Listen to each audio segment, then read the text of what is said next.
So now I want to talk a little bit about the differences and similarities between TOEFL and IELTS. Essentially, they measure the same thing, they test the same thing, your ability to speak, write, read, listen to English. But they do it in slightly different ways, and you should prepare for these exams slightly differently. Let's look a little bit at the differences between TOEFL and IELTS. Okay, like we said, they test the same thing, but in different ways. So the TOEFL exam is computer-based, while IELTS is paper-based. The TOEFL exam is more geared towards American accents, whereas IELTS is more British or international English. TOEFL is all multiple choice questions. Okay, when you answer the questions, they will all be multiple choice. Whereas IELTS has a more varied answer section. Okay, you might be asked to finish a sentence or summarize a paragraph. This difference in answers might make TOEFL seem easier, but actually sometimes the questions in TOEFL are a little bit harder. They have something called an integrated section where you have to use multiple skills at the same time. Okay? Whereas IELTS, the questions are all separate. Speaking, listening, writing, reading are all in separate parts. In general, TOEFL is slightly longer than the IELTS test. Now this is recently changed. TOEFL has been made shorter, and this is something I want to cover. All the most recent changes of TOEFL. This is 1st of August 2019. They made the exam a bit shorter. Okay, so this is less important now. What about what's the same? Well, obviously they all test listening, reading, writing, and speaking. Also, the price is about the same to take a test. There might be a slight difference, but in general, it's about the same, and their availability is the same. If you live in a large city, like I do, in Istanbul, you can take TOEFL or IELTS anywhere. But this is something you might want to check. So, like I said, this year, on August the 1st, 2019, TOEFL was changed. What were those changes? Well, the most significant change was that it was reduced in time from 3.5 hours to 3 hours, which is only slightly longer than IELTS. They took out some of the questions, they took out some of the texts, okay? They didn't change the exam, they just changed the format to make it slightly less difficult in terms of concentration, in terms of number of questions you have to respond to. But the actual texts themselves stayed the same. Why did they do this? Well, first of all, it was a business decision. Less people were taking TOEFL, okay? So now, with it being a little bit shorter, it's closer to IELTS. It means that people are less scared to take the TOEFL exam. Imagine sitting, practicing a foreign language for 3.5 hours. It's not easy. Now it's a bit shorter, it's a little bit more manageable. One of the biggest changes that they introduced on August 1st, 2019 was the My Best score. If you take the IELTS exam, they add up all your scores for reading, writing, etc. And this is your final score.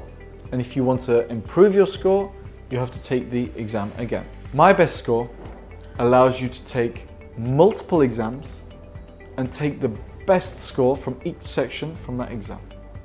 So let's say in my first exam I had a very good listening result, okay, 100.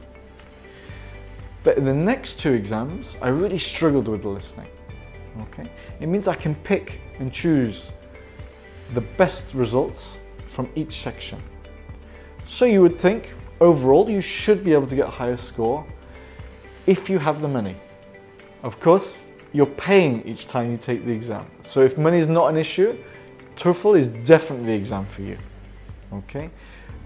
It also means it takes a little bit of pressure off, okay?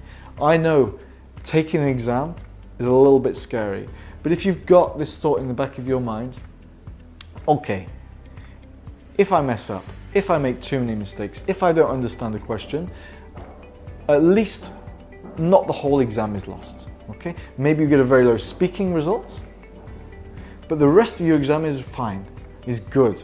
It means next time you just need to focus on the speaking. It takes off so much pressure. So let's talk specifically about advantages of the new TOEFL exam. So first of all, it's a little bit shorter, which means it's less exhausting.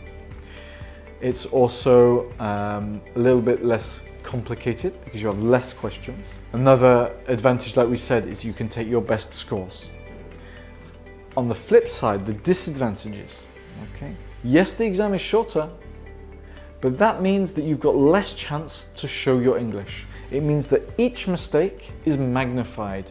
Every time you make a mistake, it's a higher percentage of the points that you're losing. So it may seem like an advantage to have a shorter exam, but it means that you've got less chance to show them how hard you've worked to prepare for it. And the question you're probably asking yourself, did the exam get easier? Well, the people who make the exam say no. They say simply shorter, and I would agree.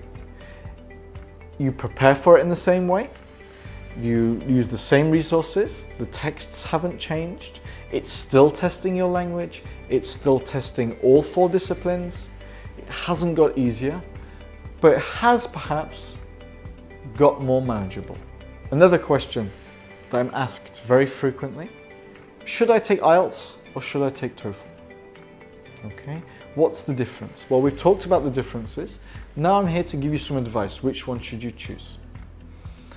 IELTS is more geared towards British universities. So if you're applying for a master's degree, IELTS is definitely something to consider.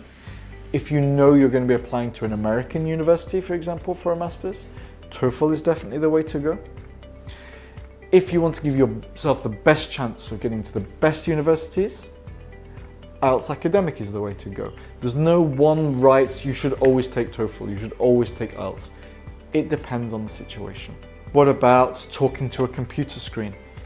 Okay, in the TOEFL exam, it's all computer based.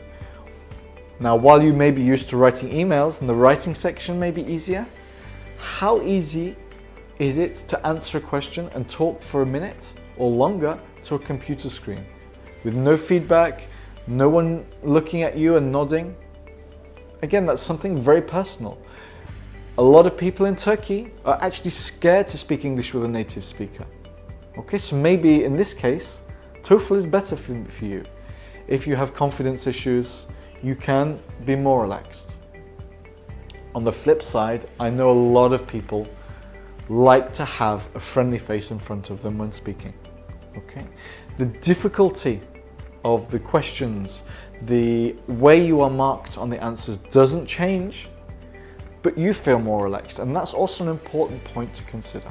Another thing to think about is that when marking your English, TOEFL cares a little bit more about structure of the answers, while IELTS cares about the level of your English.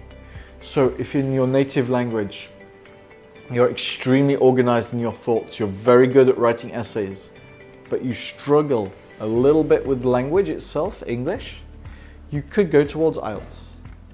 If your English is very good, but you're not good at preparing for exams or you struggle with structure, maybe TOEFL is the way to go for you.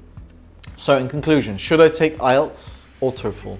And the answer is, it doesn't matter, okay?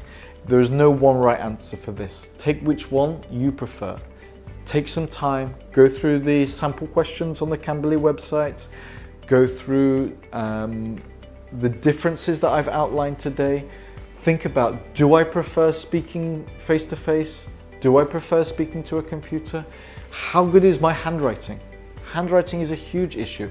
If I can't read your answer, I can't give you a good mark.